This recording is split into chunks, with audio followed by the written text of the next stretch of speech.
Hello दोस्तों, स्वागत है आप सभी का। तो प्रॉफिट एंड लॉस, लाभ हानि से संबंधित प्रश्न है, टाइप 4 है आज की वीडियो में। इसमें दो टाइप के आपको बताने वाला हूँ। टाइप 4 के अंतर्गत भी दो प्रकार के होंगे। एक, जब दो वस्तुएं खरीदी जा रही हों और उन दोनों वस्तुओं का क्रय मूल्य समान हो, यानी CP1 = CP2 हो। और दूसरी चीज़ होगी जब दो वस्तुएं एक ही मूल्य पर बेची जा रही हों, ठीक है, यानी जहाँ पर दोनों का सेलिंग प्राइस SP1 = SP2 हो। दोनों का केस अलग अलग डिस्कस करेंगे।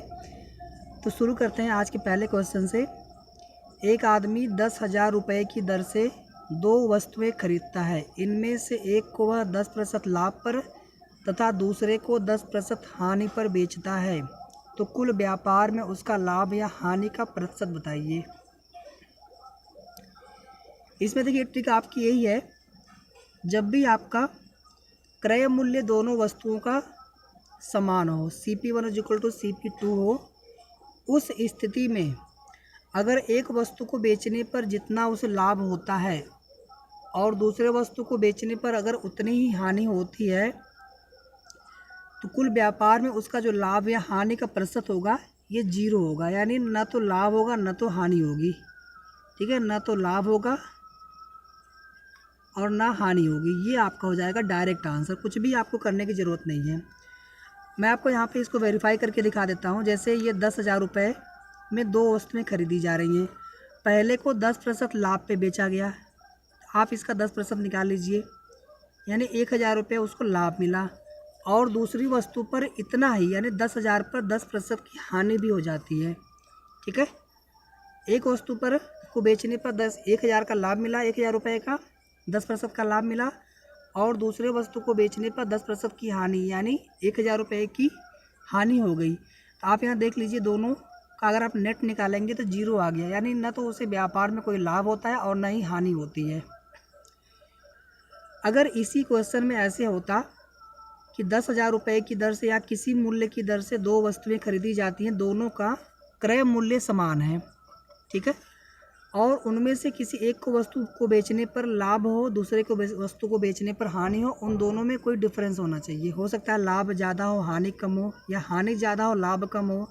जब लाभ ज़्यादा होगा हानि कम होगी, तो उस स्थिति में ओवरऑल लाभ होगा आपको, और जब लाभ कम हानि ज़्यादा होगा तो ओवरऑल हानि होगी। उसे कैसे करेंगे, तो अगले क्वेश्चन के माध्यम से समझेंगे इस चीज़ को। जैसे देख लीजिए, अगला क्वेश्चन है, एक व्यक्ति 2 कलर टीवी 1,500 रुपये प्रति की दर से खरीदता है, यानी दोनों का जो क्रय मूल्य है ये समान है, ठीक है, 1,500 रुपये है। इनमें से एक को 12% लाभ पर और दूसरे को 9% हानि पर बेचता है।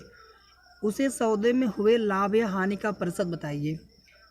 इसे आप दो तरीके से कर सकते हैं। एक तो आपका ट्रेडिशनल मेथड है, 1,500 रुपये पे पहले आप 12% लाभ निकाल लीजिए, फिर उसी 1,500 रुपये पर 9% हानि निकाल लीजिए, फिर उस लाभ में से हानि को माइनस करके फिर वहाँ से आप लाभ का प्रतिशत निकालेंगे, ठीक है। और हमारा ट्रिक क्या है, ट्रिक में आपको कुछ नहीं करना है। जब भी आपका क्रय मूल्य समान दिया गया हो और एक वस्तु को बेचने पर लाभ, दूसरे वस्तु को बेचने पर हानि हो, अगर दोनों समान हो तो कुछ भी नहीं होगा व्यापार में लाभ हानि। लेकिन अगर दोनों में कुछ डिफरेंस हो, उस स्थिति में हम ये देखेंगे किसका मान ज़्यादा है। अगर लाभ का मान ज़्यादा है तो लाभ होगा ओवरऑल, और अगर हानि का मान ज़्यादा है तो हानि होगा ओवरऑल। इसको कैसे निकालेंगे, आप क्या करेंगे, 12 में से डायरेक्ट आप हानि को माइनस कर दीजिए और इसमें 2 से भाग दे दीजिएगा। क्यों, क्योंकि यहाँ पर दो वस्तुओं की बात की जा रही है ना, आपको ओवरऑल बताना है लाभ या हानि की बात। हम एक की बात नहीं कर रहे हैं, दो वस्तुओं की बात कर रहे हैं। ये आपका माइनस करेंगे 3 हो जाएगा, 3 में 2 से डिवाइड करेंगे 1.5। सिंस लाभ 12% है, इसका मान ज़्यादा है हानि से, हानि है 9%, इसलिए ओवरऑल आपका क्या होगा, लाभ होगा। तो यहाँ पर आपका हो जाएगा 1.5% लाभ। अगर यहीं पर 12% हानि होती, 9% लाभ होता, ठीक है, तो हानि का मान ज़्यादा होता। उस स्थिति में भी आप इसी तरह 2 से भाग कर देंगे डिफरेंस लेकर के, और जो आपका नेट आएगा 1.5%, उतने की हानि हो जाती, ठीक है। अब हम अगला टाइप ये देखेंगे, जब दो वस्तुएं ऐसी हों कि उन्हें खरीदने उन्हें बेचने का रेट समान हो। अभी तक हम ये देख रहे थे कि दोनों वस्तुओं का क्रय मूल्य समान है। अब हम ये देखेंगे कि जब दो वस्तुओं का विक्रय मूल्य समान होता है। ठीक है, जैसे आपके सामने ये वाला क्वेश्चन देख लीजिए। एक व्यापारी दो प्रकार की वस्तुओं को प्रति 25,000 रुपये की दर से बेचता है, यानी दोनों वस्तुओं का सेलिंग प्राइस ये बराबर है 25,000 रुपये है। एक पर उसे 15% का लाभ होता है और दूसरे पर उसे 15% की हानि होती है। आपको बताना है व्यापार में उसका लाभ या हानि ओवरऑल क्या होगा।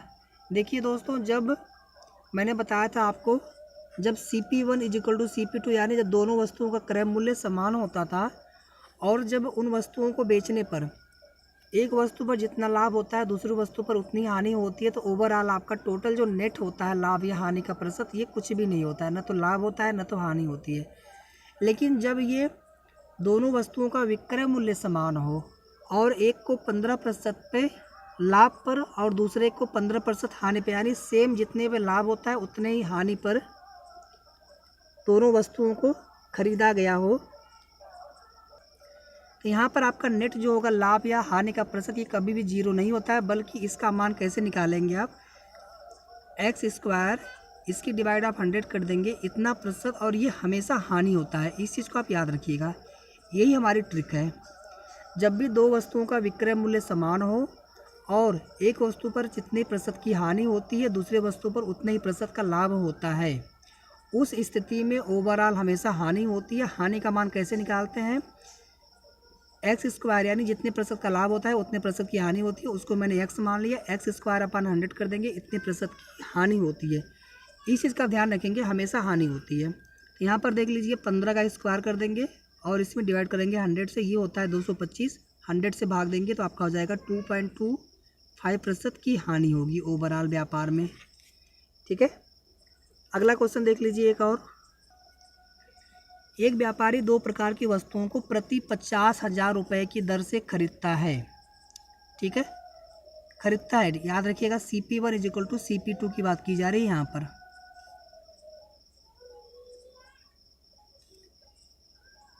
तथा एक को 15% लाभ पर बेचता है तथा व्यापार में उसे कुल मिलाकर के 2,500 रुपये की हानि हुई, तो दूसरी वस्तु का बेचा गया मूल्य बताइए या फिर विक्रय मूल्य बताइए। ये थोड़ा सा अलग टाइप का क्वेश्चन है और इसी टाइप के क्वेश्चन जो है अभी कुछ एग्जाम्स में पूछे गए हैं, तो बिल्कुल आप ध्यान से देख लीजिएगा। मैंने आपसे क्या बताया था, जब भी ये CP1 = CP2 हो, ठीक है, इस स्थिति में हम पहले ये देख लेते हैं दोनों वस्तुएं हैं, उन दोनों वस्तुओं पे लाभ हानि क्या दिया गया है। अगर लाभ हानि दी गई हो, समान दी गई हो, तो कोई लाभ हानि नहीं होता है ओवरऑल।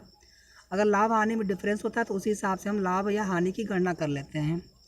लेकिन यहाँ पर केवल एक पर आपको 15% का लाभ दिया गया है, जबकि दूसरी वस्तु पर 25 रुपये की हानि बता रहा है। पहले आपको ये फाइंड आउट करना होगा कि दूसरी वस्तु पर उसे कुल कितनी हानि हुई है, क्योंकि आप देख पा रहे होंगे लाभ होता है 15% का, इसका मतलब ये होगा हानि का प्रतिशत ज़्यादा होगा, तभी तो ओवरऑल हानि हो रही है। ठीक है, सबसे पहले हम यहाँ पर निकालेंगे 50,000 रुपये पर कितने रुपए का लाभ होता है। आप इसका 15% निकाल लीजिए, तो ये आपका हो जाएगा 15 × 25 = 75 करेंगे, 7,500 रुपये का लाभ होता है। अब यहाँ पर ध्यान से देखिएगा आप, जब लाभ 7,500 रुपये का होता है, 7,500 रुपये का होता है, इसका मतलब हानि कितना होगा, हानि, क्योंकि ओवरऑल उसे 2,500 रुपये की हानि होती है, इसका मतलब ये हो गया कि 7,500 में आप 2500 को ऐड कर दीजिए, ये आपका हो जाएगा 10,000 रुपये। यानी ओवरऑल दूसरी वस्तु पर उसे 10,000 रुपये की हानि हुई होगी। पहले वस्तु पे लाभ होता है 7,500 रुपये का, दूसरी वस्तु पर उसे 10,000 रुपये की हानि हुई होगी। फिर ओवरऑल आपने इन दोनों का डिफरेंस निकाल लिया, हानि का मान ज़्यादा है तो उसे ओवरऑल 2,500 रुपये की हानि हो गई। ठीक है, तो अब आपको बताना है दूसरी वस्तु का बेचा गया मूल्य बताइए। यहाँ पर देख लीजिए दूसरी वस्तु पर ये कितने प्रतिशत की हानि होती है, 10,000 रुपये की हानि होती है।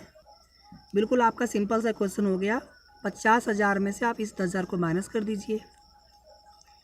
इसका मतलब दूसरी वस्तु को 40,000 रुपये पर बेचा गया, 40,000 रुपये में बेचा गया, जबकि पहली वस्तु को 57,500 रुपये में बेचा गया। यानी पहली वस्तु को, दोनों वस्तुओं को ख़रीदा गया था 50,000 रुपये में, पहली वस्तु को 57,500 रुपये में बेचा गया, जबकि दूसरी वस्तु को 40,000 रुपये में बेचा गया, जिसकी वजह से यहाँ पर 10,000 रुपये की हानि हुई, यहाँ पर 7,500 रुपये का लाभ हुआ। ओवरऑल जो है 2,500 रुपये की हानि होती है। तो इसमें आपको दूसरी वस्तु पर पहले हानि पता करनी थी, उसी को आप डायरेक्ट माइनस कर लेंगे, इसमें से आपका आंसर आ जाएगा। ठीक है, तो आशा करता हूँ आपको ये वीडियो अच्छा लगा होगा। इसी तरह से आप लोग अपना सपोर्ट बनाए रखिएगा। अगले वीडियो में आप सभी से पुनः मिलेंगे, तब तक के लिए बहुत बहुत धन्यवाद आप सभी का।